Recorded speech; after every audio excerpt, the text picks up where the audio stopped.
Bonjour, monsieur André Gaquer. Oui, bonjour mademoiselle. Nous sommes ici pour évoquer ensemble ce qui était votre quotidien durant la Seconde Guerre mondiale à Abbeville. Oui. Nous sommes actuellement dans l'ancienne école primaire du quartier de Manchecourt à Abbeville. Oui, qui n'a pas été sinistrée pendant la guerre. Voilà. Et vous étiez à l'école pendant cette période et je voulais Oui, juste... mais il y a un autre quartier d'Abbeville. Oui, pas à cette école-là. Non, moi j'étais sur le quartier Saint-Gilles. J'étais en classe, place du Pont-des-Prés. À l'époque, on appelait ça la place du marché aux chevaux. Tous les jours tous les mois, le jour du franc-marché, il y avait une vente de chevaux. Et ça portait le nom de la place du marché aux chevaux. Et là, il y avait une école, c'était l'école maternelle, qui pendant la guerre était une classe pour les élèves du certificat d'études et une classe de maternelle. Le directeur de l'école, M. Dupuis, avait prévu, quand il y avait une alerte, dès que l'alerte sonnait, il y avait un coup de sifflet. Et les élèves ne quittaient pas la classe pour aller aux abris, mais ils restaient debout. Et à ce moment-là, il y avait un deuxième coup de sifflet. C'était un grand du certificat d'études qui passait dans la classe d'à côté pour récupérer un petit de la classe maternelle et qui les emmenait à l'abri qui était devant l'école. Et alors après, selon l'intensité des bombardements, on changeait d'école. J'étais à l'école maternelle dans la route de Paris, à l'angle de la rue de la Mai.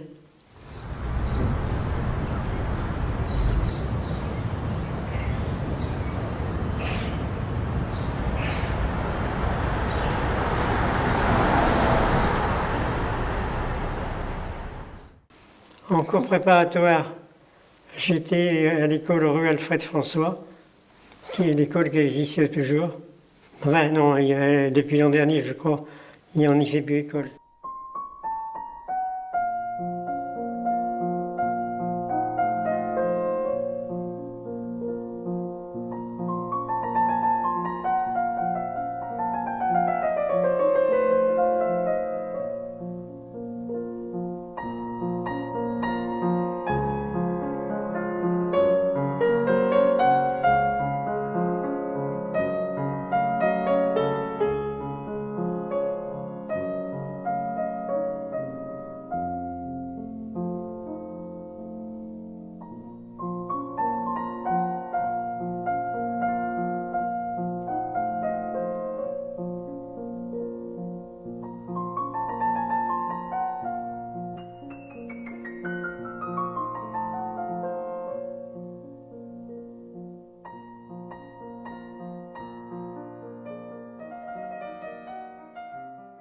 Donc maintenant, j'aimerais parler d'un fait important pour le quotidien des Abbvillois donc à l'époque.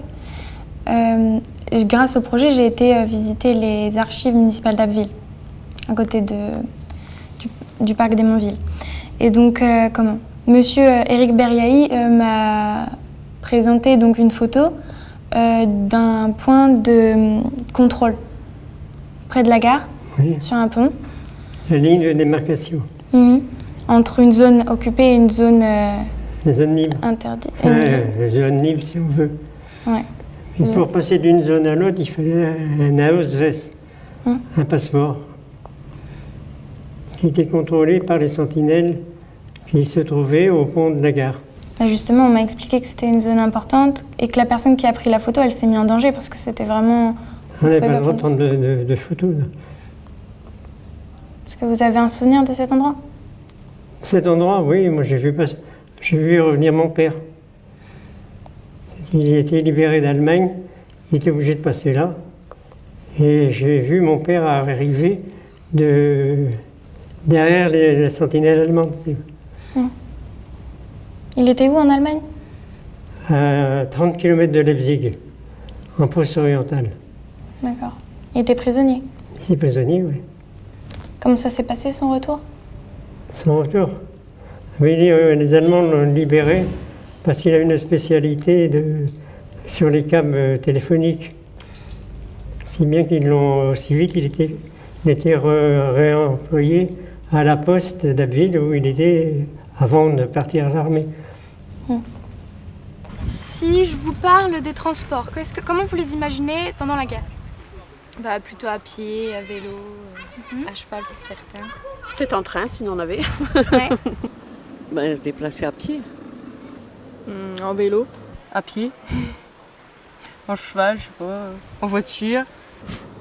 Oui, il y avait des vélos, il y avait aussi des voitures, mais il y en avait quand même beaucoup moins qu'aujourd'hui. Donc c'était assez exceptionnel. C'est pour je pense, les longs voyages qu'ils utilisaient la voiture. Au niveau des moyens de communication, comment ça se passait? À pied ou en vélo. Le vélo, il n'y avait pas de pneus. C'était une combine également. Il fallait par exemple, étant donné qu'il n'y avait ni pneus ni chambre à air, il fallait se débrouiller.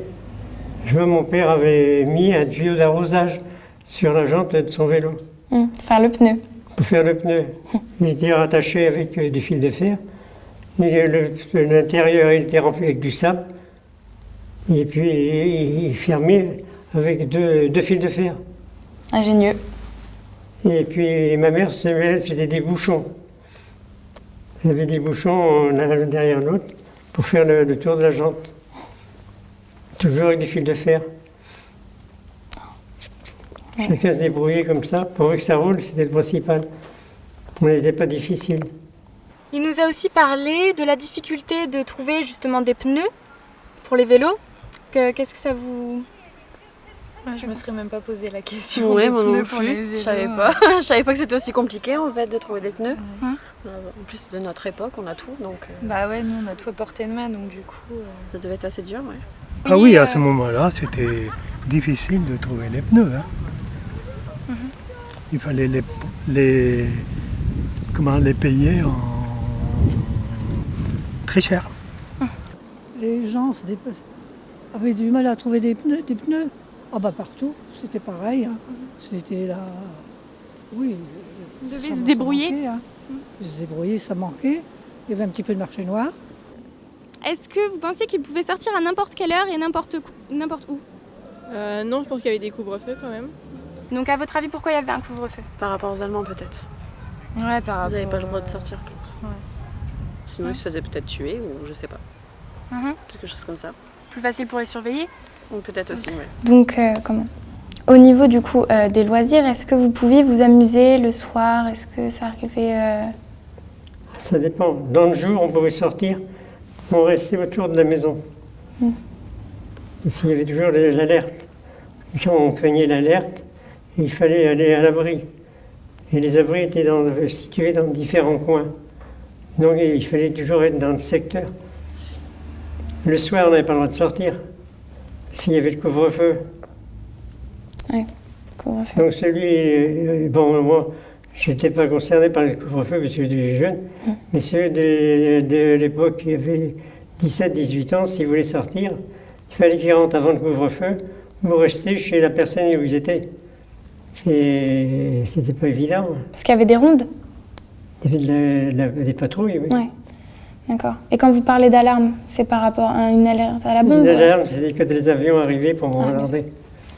D'accord. Bombarder ou bien passer au-dessus de la ville. Ça arrivait souvent? Tous les jours, pratiquement. D'accord. Est-ce que vous avez une anecdote à me dire? Est-ce que vous avez une histoire avec des bonbons, justement, parce que vous étiez jeune? Ah oui. Ça, c'était la crainte de l'allemand. La propagande française qui disait qu'il fallait se méfier de tout. Et un jour, j'étais à la porte, il passe des jeunes Allemands qui venaient de la caserne. Un avait un paquet de bonbons. Ils sortent un bonbon et me le donnent. Ma mère, aussitôt, elle me reprend le bonbon. Elle le prend, elle le jette dans le ruisseau. En disant bientôt qu'il aurait été empoisonné. L'Allemand a fait demi-tour, il a ramassé le bonbon, il l'a ouvert, il l'a mangé devant ma mère, pour lui faire comprendre qu'il n'y avait aucun risque. Et ça, j'avais bien mangé le bonbon à l'époque. Hein. Oui, oui, oui. Et Ça vous a ça marqué. Ça vous a marqué. Ah oui, ça m'est resté, oui. Bon, ben, merci beaucoup de nous avoir accordé votre temps et de nous avoir raconté tout ça. Merci beaucoup. C'est bien, je vous remercie également, mademoiselle. Si vous avez besoin, ne vous gênez pas. D'accord, merci. On peut toujours me trouver. Pas de problème. Ok, super. Merci.